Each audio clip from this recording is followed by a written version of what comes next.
Okay, now today I'm gonna show you how to put in your environmental light for an outdoor map.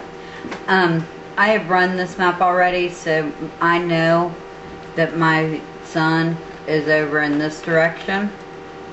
So what I'm gonna do is I'm gonna click my entity tool, and I'm gonna go over to categories, entities, objects, and I am going to look for ENV light or environmental light.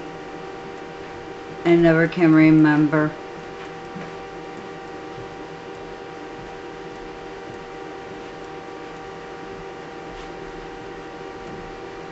Okay, maybe light environment. There it is. Okay. What's the name of it again? Light environment. And we're sure about that. Yes, okay. We're positive about that. Okay. Bill always keeps me on my toes, guys. Now, I'm going to click on my camera view because I want to see where my camera is at.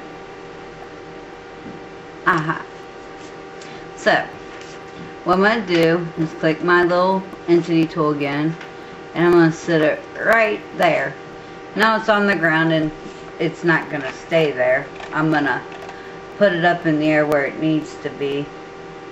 About right there. I don't think you can make it out in the camera view, so I'll scooch in a little bit. Yeah, it's tiny when you first put it into your camera window, but you can see it's a big gray sun when you're looking at it up close. Now, what I'm going to do, we've experimented with lighting this light because of my desert map, which we thought that was the problem. Like I said, we went through a lot of trial and error with that to try and fix it because I wanted to try and save the sky, but it didn't work. So what I'm going to show you is, never mind. Okay, what I'm going to do is I'm going to get right above it.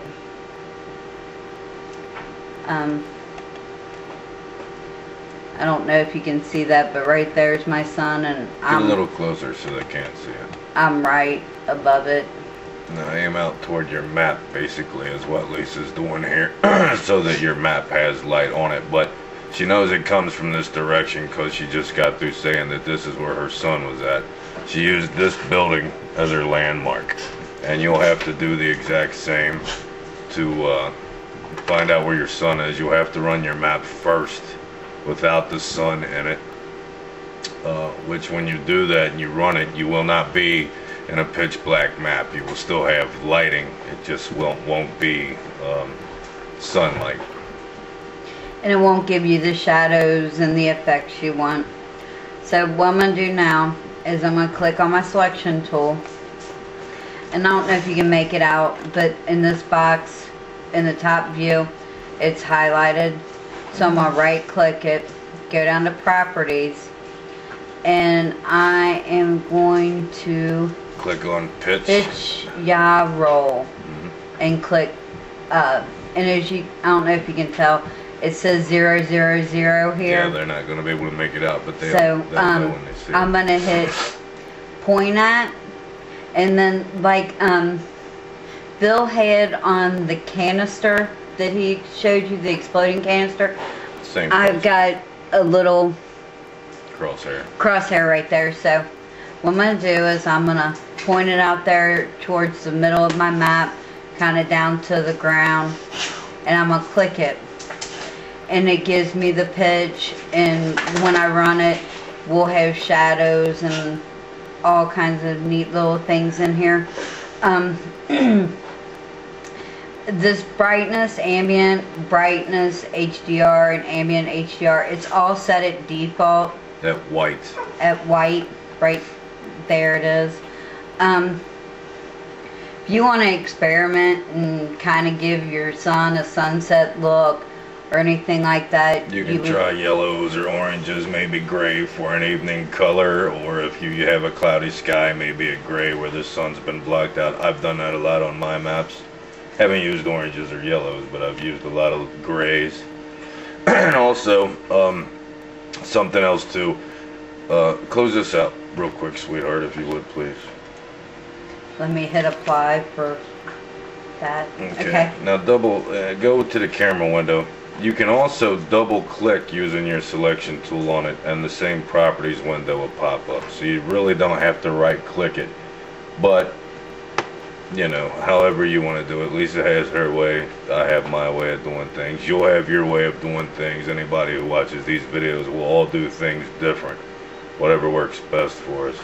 I'm a creature of habit. I do it the way I learned. So, you know, and Bill's been doing it a little bit longer than me, so he knows a little bit better tricks. I like going through all the aggravation of highlighting and right-clicking it.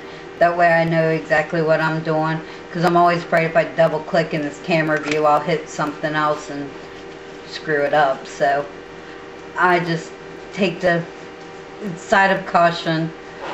But a key point here, too, I want to add real quick, hon, is that in this video, you can notice that Lisa's above her sun. She's not under it. She's not to the side of it. It depends on what angle you're going after. Sun placement, you want it pretty high, almost to the roof of your skybox.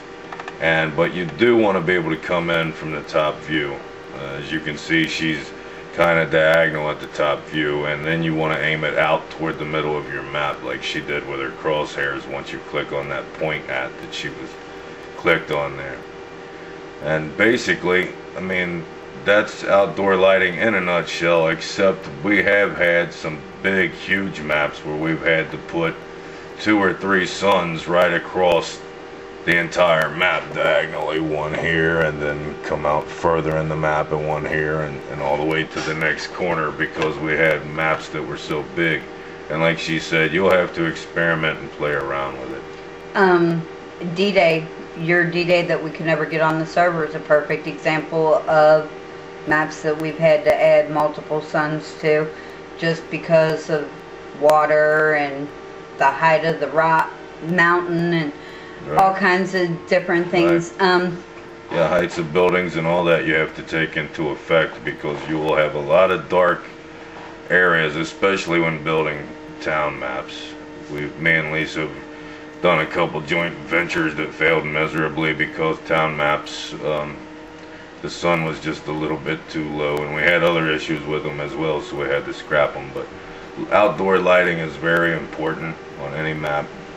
If you don't have it, like I said, you'll still have light, but notice when you fire your gun, when you go to run it without the sun, you'll see big, huge plumes of black smoke coming off of buildings and off of the ground without the sun in your map. And when you run your map and you figure out where your sun needs to be, and you come back to your map, you come back to Hammer and you put the sun in, you will notice that after you run the map with the sun in, that huge black plume of smoke from a fired bullet striking a building or the ground, it'll completely almost disappear. And you have shadows, which is neat. But okay, I'm rambling. I'm done. If you guys need any help, just let me know. I'll be more than happy to help you. But other than that, that's it.